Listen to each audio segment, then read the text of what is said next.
Comment étendre notre territoire sans mettre en péril la campagne? Avec la première édition du projet Genève Ville et Champs, artistes, urbanistes, architectes et paysagistes proposent de nouveaux modèles de cohabitation ville-campagne.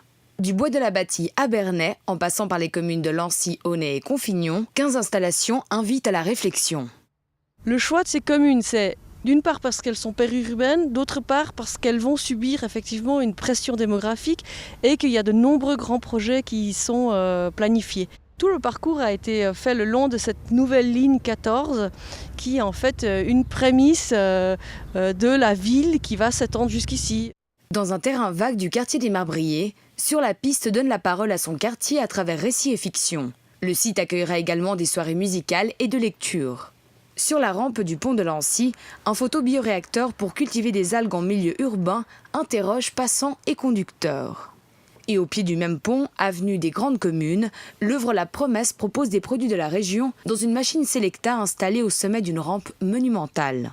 C'est un travail de vulgarisation, de sensibilisation.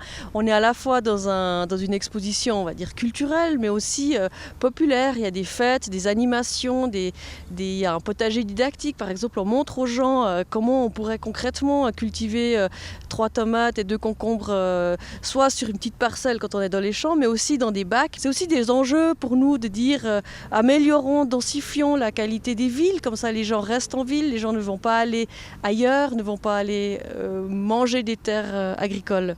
Donc tous ces thèmes effectivement se retrouvent sur les différents sites. Jusqu'au mois d'octobre, plus d'une centaine d'activités s'y dérouleront. À l'arrêt Péplusser Bernay, le site La Ville aux Champs fera office d'accueil tout au long de cette manifestation et une buvette sera ouverte au public du mercredi au dimanche.